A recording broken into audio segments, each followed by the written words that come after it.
Bonsoir à tous, soyez les bienvenus au sommaire de cette nouvelle édition. Sa Majesté le roi Norodom Sihamoni, le roi du Royaume du Cambodge, a accordé le 23 mars 2023 une audience à la délégation de l'administration provinciale de Siem Reap, dirigée par son Excellence Yen Khun, président du conseil provincial, et son Excellence Tia Saiha, gouverneur de la province, et Lok Chum Teo. Sa Majesté le roi Norodom Sihamoni, roi du Royaume du Cambodge, a accordé le 23 mars 2023 une audience à la délégation de l'administration provinciale de Siem Reap, dirigée par son Excellence Yen Khun, président du conseil provincial, et son Excellence Tia Saiha, gouverneur de la province de Siem Reap et Lok Chum Teo. Lors de cette occasion, la délégation de l'administration de Siem Reap a apporté 30 tonnes de riz et 40 millions de riels à Sa Majesté le roi pour contribuer aux actions humanitaires de Sa Majesté le roi. Elle a également offert à Sa Majesté le roi des fruits, du miel et du vin khmer. Son Excellence Yen Khun, président du conseil provincial, son Excellence Tia Saiha, gouverneur de la province de Siem Reap et Lok Chum Teo, a présenté une belle fleur pour exprimer les sentiments avec le plus grand respect à Sa Majesté le roi.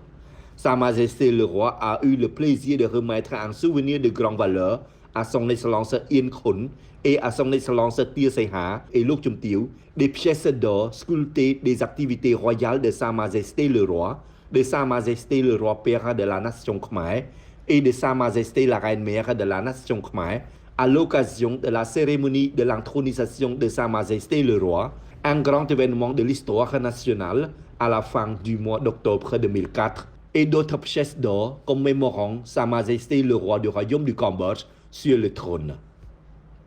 La délégation de l'administration de la province de Siem Reap tient à remercier profondément Sa Majesté le roi de l'accorder l'audience et les cadeaux de souvenirs.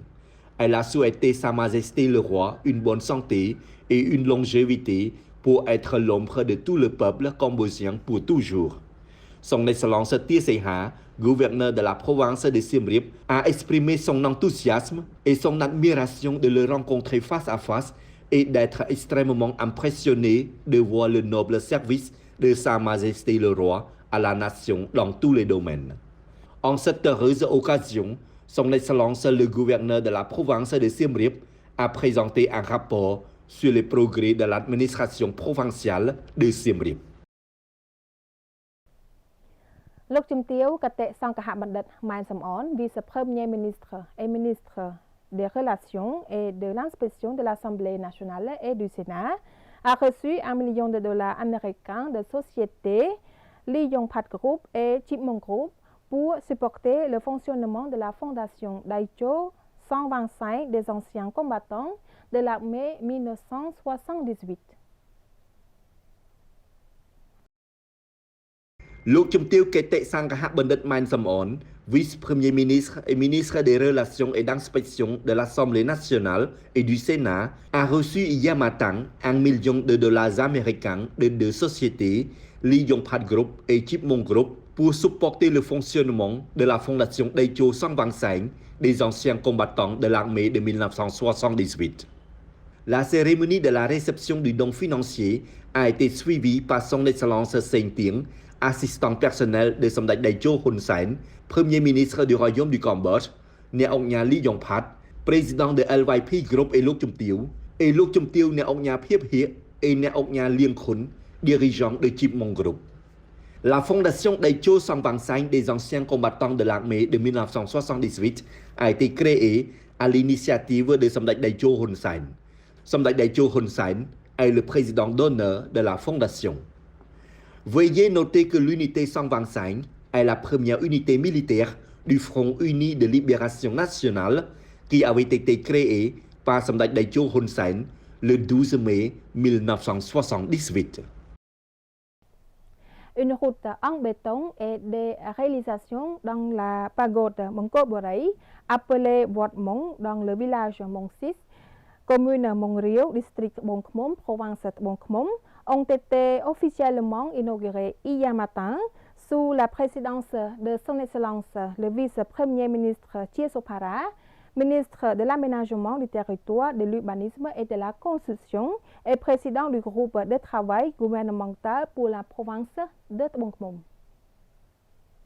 Monsieur Keng Bonna, vice-gouverneur de la province de Tebong Khmum, a informé que les réalisations de la pagode qui va être inaugurée comprennent une route en béton d'une largeur de 8,3 mètres, d'une longueur de 2000 mètres, 4 ponts en pierre,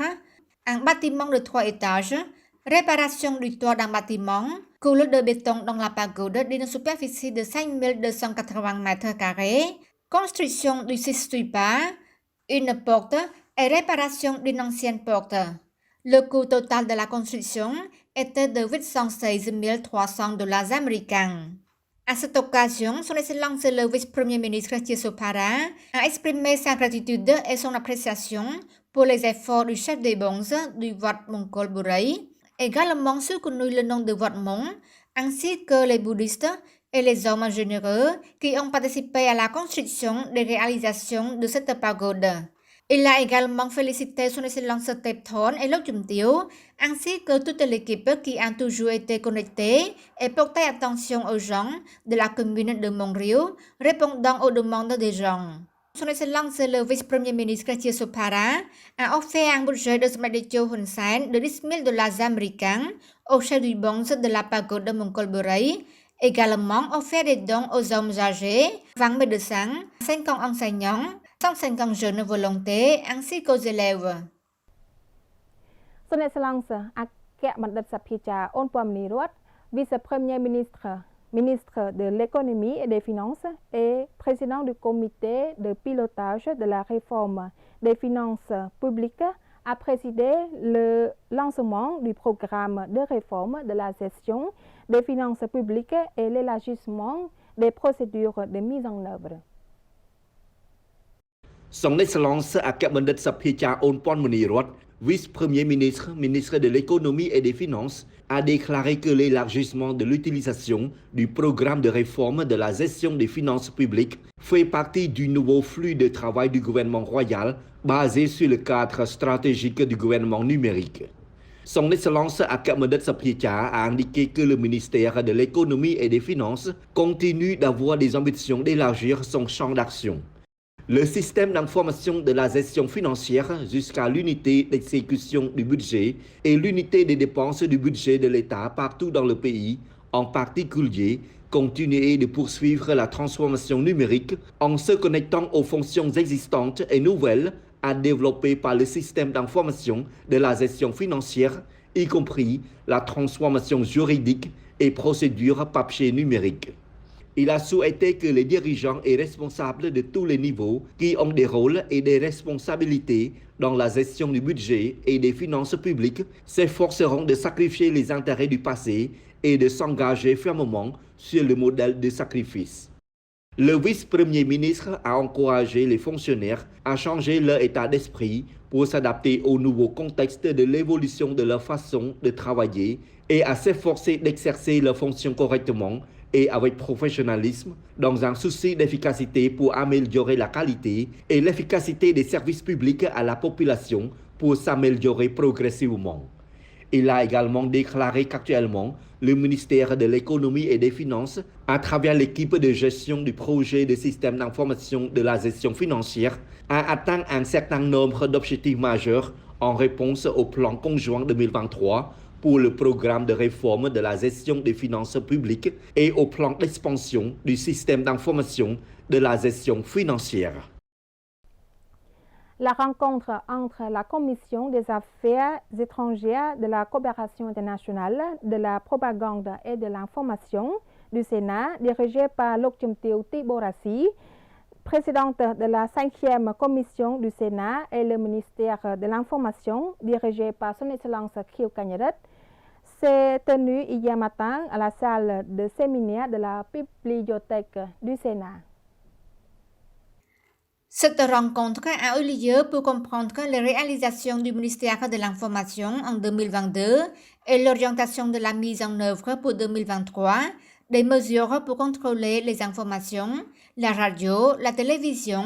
les journalistes sur les réseaux sociaux et le processus d'élaboration de la loi sur le droit à l'information. À cette occasion, le Jumtio Tiborasi a informé les principaux résultats des travaux que la 5e commission sénatoriale a réalisés jusqu'à présent. Son Excellence Khieu Quanh Rat a pour sa part rendu compte des progrès du ministère de l'Information concernant la mise en œuvre des rôles et responsabilités conformément à la stratégie rectangulaire du gouvernement royal et au plan stratégique de développement national. Le ministre a également informé des travaux dont le ministère de l'Information est chargé pour 2023, comprenant 3 activités principales: la participation à l'organisation des 32e Jeux d'Asie du Sud-Est 2023, l'organisation du programme Robocon au Cambodge et la 7e élection parlementaire. Par ailleurs, Son Excellence le ministre a souligné la publication d'un livre sur le Cambodge aux yeux du monde en khmer, français, anglais, chinois, arabe et japonais. Dans le même temps, les départements provinciaux de l'information réalisent des vidéos documentaires montrant les grandes réalisations de chaque province afin de les diffuser largement. Le Jumtio Tiborasi a résumé la discussion et a confirmé que la 5e commission préparera un rapport de cette discussion pour Samdech Vibol Sena Phakdei Saichum, président du Sénat, et toutes les commissions pour être au courant.